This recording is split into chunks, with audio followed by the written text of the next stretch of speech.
Bobby Chris ngobrol segera dimulai. Siapkan diri kamu untuk menerima informasi edukatif yang asik dari Bobby dan Chris. Cari posisi dan kondisi yang senyaman mungkin untuk mendengarkan episode kali ini. Selamat mendengarkan. Dung dung dung dung.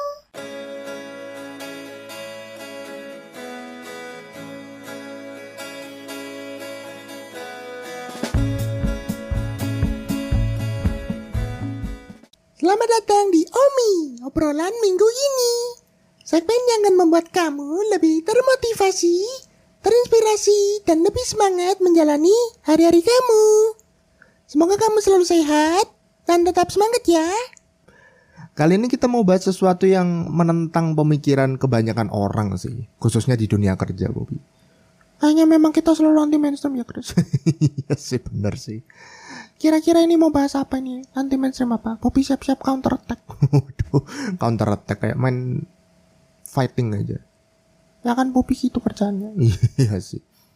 Wah, udah siap kayaknya ya, siap-siap lawan balik. Oh ya jelas dong. Bobby tahu nggak itu generalis spesialis itu? Namanya generalis sama spesialis. Tahu nggak Bobby itu? Spesialis kan dokter itu, spesialis paru, spesialis jantung. Iya bener sih spesialis itu, tapi yang ini nggak cuma bidang medis saja. Spesialis itu artinya yang khusus atau expert, ahli menguasai satu hal saja. Sedangkan generalis itu yang orang bisa banyak hal tapi cuma umum atau mendasar gitu. Oh ya paham. Nah terus apa yang salah dari dua hal itu? Generalis sama spesialis itu? Keduanya nggak salah sih, sama-sama baik. Ada orang yang bisa satu hal tersendiri gitu, khusus banget gitu ya, sampai expert, sampai jago gitu.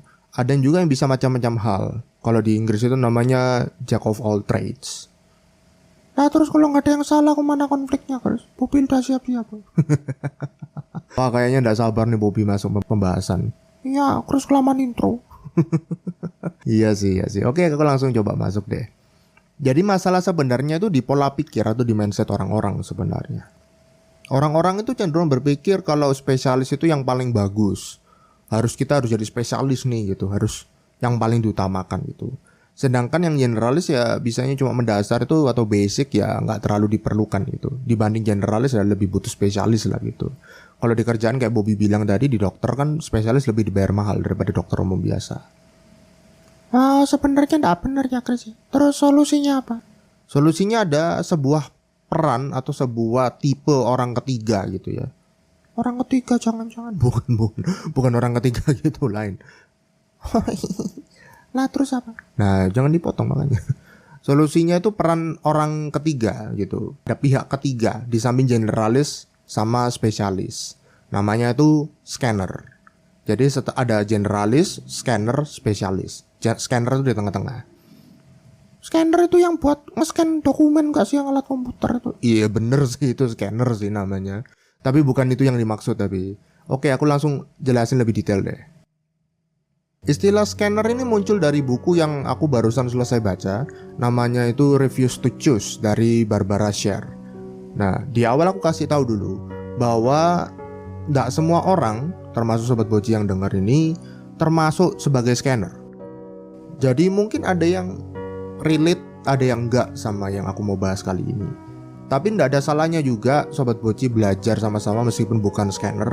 Siapa tahu teman, saudara, pasangan, atau rekan kerja sekitar Sobat Boci itu termasuk scanner. Jadi habis dengar episode ini, Sobat Boci tahu sedikit lah lebih dalam soal mereka dan bagaimana menyikapinya. Scanner ini adalah sekelompok orang yang suka dan memiliki banyak minat dalam berbagai bidang yang bisa jadi tidak berhubungan satu sama lain. Suka masak, suka makan itu kan berhubungan.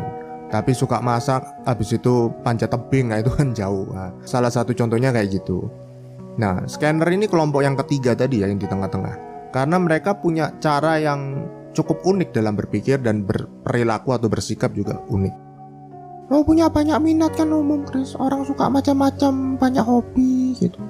Nah kenapa sih Chris perlu mau bahas ini khusus buat Sobat Boci?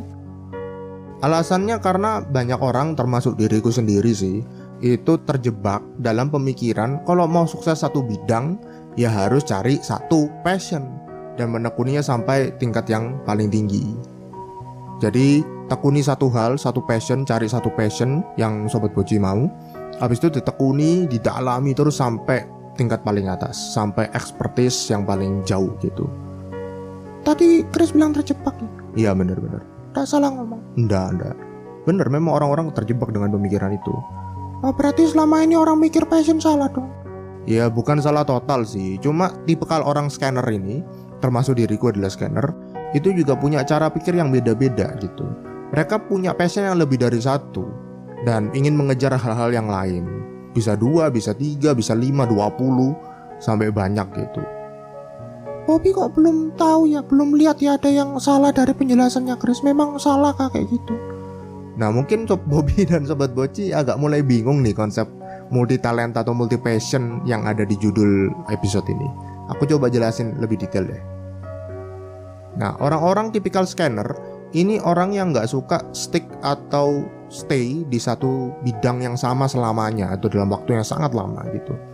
Biasanya scanner mencari hal-hal lain yang seringkali nggak berkaitan. Contoh kayak tadi, masak sama panjat tebing misalnya berkebun sama baca sejarah, kan itu kan jauh banget gitu. Biasanya memang mereka mencari hal-hal yang seringkali itu nggak berkaitan. Karena scanner ini tipikal orang yang penasaran, orang yang gampang pingin tahu, pingin kepo gitu, haus akan ilmu gitu. Pak Bobby scanner dong? Iya, kepoan soalnya. Oh iya. Jadi masalahnya adalah sistem karir konvensional atau jenjang karir pada umumnya itu orang-orang lebih fokuskan pada di satu bidang saja. Pengembangan karir itu di satu bidang. Dan scanner, orang-orang yang punya minat lebih dari satu, sulit. Karena untuk memuaskan keinginan atau istilahnya hasrat gitu ya, untuk menyelami bidang-bidang lain itu terperangkap, terkotak. Jadi itu yang menjadi masalah untuk scanner. Karena kalau masuk karir konvensional, sistem karir path yang berjenjang, yang ada di kantoran, di perusahaan, ya gitu-gitu aja soalnya. Jadi kurang puas rasanya. Meskipun mereka di posisi tinggi, bahkan mungkin mereka sampai resign saking bosennya gitu. Oh, Bobby mulai paham. Sistem pekerjaan yang itu berarti nggak cocok gitu ya. Dan scanner ini nggak senang gitu, karena cuma fokus ke satu hal, sedangkan mereka maunya banyak gitu. Ya betul Bobby. Lingkungan sekitar mereka termasuk struktur organisasi dan orang-orang di sekitar mereka tidak mendukung gaya scanner ini untuk mengerjakan banyak minat yang berbeda-beda dan kadang sampai sekaligus barengan gitu. Jadi scanner sampai kurang percaya diri gitu, sehingga seringkali gagal dalam mengerjakan passion mereka yang lain, atau malah dianggap tidak punya passion karena lompat terus. Kenapa begitu? Karena bisa saja mereka berpindah dari satu tempat, oh ini bosen, pindah lagi ke yang lain, ini bosen, pindah lagi, sampai mereka tidak bisa menyelesaikan pekerjaan yang mereka sudah mulai. Dan alhasil dalam pekerjaan ya CV mereka terlihat berantakan gitu. Oh, CV, kurikulum vitae. Nah betul, tahu Bobby ya? Oh iyalah. CV itu kalau isinya macam-macam gak bakal bagus gitu ya kalau ngelamar pekerjaan. Nah betul. Ini secara konvensional ya. HRD itu mikir kalau scanner ini tidak punya minat di satu hal khusus dan terkesannya kayak lompat-lompat pekerjaan gitu. Karena ya dan dianggap jadi nggak loyal gitu. Nah terus yang Chris baca ada solusinya nggak buat scanner ini? Oke, ada dong, dan aku akan bahas lagi sebentar. Pertanyaan besar untuk mengetahui apakah Sobat Boci ini masuk scanner atau enggak, aku akan kasih 2 pertanyaan. Pernahkah Sobat Boci atau melihat orang-orang di sekitar Sobat Boci suka memulai banyak proyek atau banyak hal gitu ya, tapi nggak bisa menyelesaikan sampai tuntas, sampai dianggap orang itu nggak konsisten lah. Itu yang pertama. Yang kedua, pernahkah Sobat Boci suka akan banyak bidang meski nggak berhubungan sampai bingung gitu loh, kalau suruh milih salah satu aja itu nggak bisa. Dan berandai-andai kalau Sobat Boci itu bisa pelajari semuanya. Pinginnya sih, oh aku bisa mau pelajari semuanya, lebih enak gitu. Kalau jawaban atas kedua pertanyaan tadi itu iya, kemungkinan Sobat Boci ini ya scanner. Sebagai seorang scanner, mengubah mindset atau pola pikir ini langkah awal yang diperlukan dan esensial sekali untuk memahami menjadi seorang scanner. Yang pertama, tidak ada yang salah dalam hidup Sobat Boci. Hanya Sobat Boci didesain atau punya karakter yang berbeda gitu dibanding orang-orang yang lain tadi. Jadi yang kalau dalam tanda kutip ya, kalau bilang ada yang bisa disalahkan ya, itu sebenarnya sistem dunia ini yang didesain tidak optimal dan pas untuk para scanner. Dia hanya berdasarkan para mayoritas orang banyak aja gitu, yang kebetulan bukan scanner. Jadi scanner harus menghargai dan menerima tipikal dalam dirinya, dan memahami bahwa memiliki minat dan passion yang banyak dan tidak berkaitan bagi seorang scanner itu wajar. Dan seharusnya juga perlu didorong dan dikejar untuk membuat hidup Sobat Boci lebih bahagia. Nggak perlu harus dimilih salah satu gitu, itu pandangan yang keliru. Jadi kita harus bisa pursue, kita bisa kejar dua-duanya. Tapi apa ndak susah Chris kalau scanner menghabiskan waktu mengejar banyak passion gitu. Itu kan kompleks Chris, bayar cicilan, urus keluarga, urus anak, kesehatan, cicilan lagi. Kebanyakan cicilan terus ya. Poppy mencoba realistis. Ya bener sih, ada tagihan dan segala macamnya. Nah ini sebuah statement yang mungkin mengagetkan untuk Sobat Boci yang merasa scanner. Sobat Boci tidak perlu untuk mengejar semuanya dan menjadikannya jadi profesi. Tidak perlu semua hal yang Sobat Boci minati itu jadi profesi. Sekali lagi ya, tidak perlu jadi profesi. Dengan pemikiran seperti ini, Sobat Boci akan lebih merasa damai dan tidak terbebani gitu. Karena kita sering berpikir passion harus jadi kerjaan gitu, padahal enggak selalu. Karena kalau kita mikir seperti itu, kita akan merasa itu jadi tuntutan. Passion memang tidak selalu menghasilkan uang atau tidak jadi kerjaan yang menghasilkan gitu ya. Memang ya lebih baik, lebih bagusnya kalau itu jadi pekerjaan gitu. Itu jadi uang, ada uangnya gitu. Tapi kalau nggak bisa pun ya nggak masalah juga. Kedua, Sobat Boci bisa meluangkan waktu sedikit saja nggak apa-apa untuk mengejar passion Sobat Boci tadi.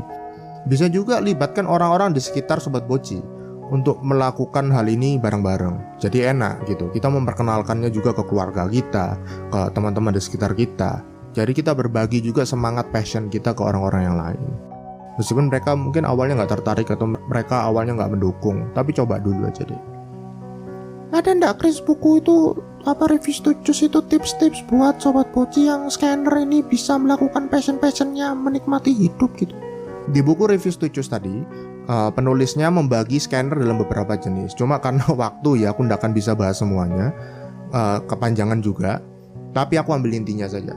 Intinya, tiap scanner itu memiliki ketertarikan yang berbeda dengan passionnya, atau bisa dibilang rewardsnya. Scanner itu mencari rewardsnya itu beda-beda. Seperti lebah yang cari nektar di bunga, berarti rewardsnya nektar di situ. Scanner pun meskipun senang belajar, rewardsnya bisa beda-beda. Di kasusku misalnya, yang suka belajar psikologi dan pengembangan diri, lalu di-share ke orang lewat podcast ini atau mini podcast, rewardnya adalah, menurutku adalah konten ini selesai jadi sebuah konten, apa yang sudah aku pelajari itu jadi konten, lalu di-share ke Sobat Boci. Sudah, berhenti sampai situ.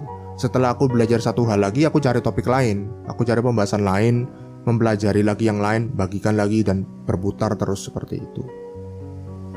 Jadi nemukan rewardsnya dulu ya, karena kan beda-beda tiap scanner. Betul.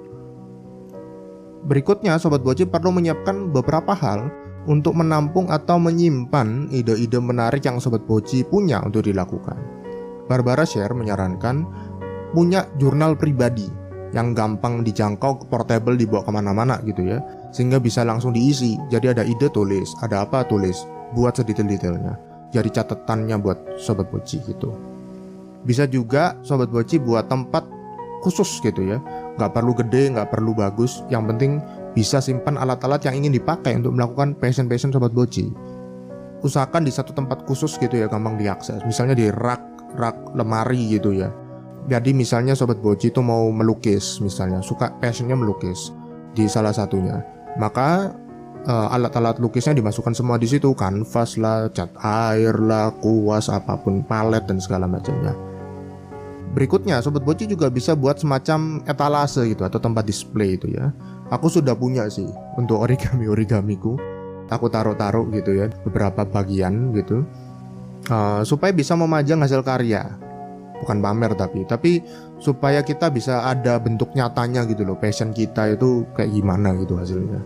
Jadi bisa kita lebih menghargai dan lebih banggakan itu. Yang terakhir, Sobat Boci juga bisa buat pengingat, pakai kalender, pakai sticky notes, Jadi ketika Sobat Boci pindah dari satu passion ke passion yang lain, lalu Sobat Boci melihat yang lama, Sobat Boci bisa jatuh cinta balik lah anggapannya gitu. Bisa menekuninya lagi gitu. Poppy akhiri episode kali ini dengan quote langsung dari penulisnya ya, Barbara Sher. You must go after your wish. As soon as you start to pursue a dream, your life wakes up and everything has meaning. Sobat Boci harus mengejar passion dan mimpi Sobat Boci. Ketika Sobat Boci mengejar mimpinya, maka akan terasa hidup dan semuanya menjadi memiliki warna. Jangan lupa untuk selalu dengarkan kata hati Sobat Boci dulu ya. Orang-orang komen itu nanti dulu, yang penting dengarkan kata hati ya. Share episode ini ke teman-teman Sobat Boci ya. Boleh juga komen dan review Bocin di platform-platform audio. Pastikan kamu lebih baik dari kemarin. Bye-bye.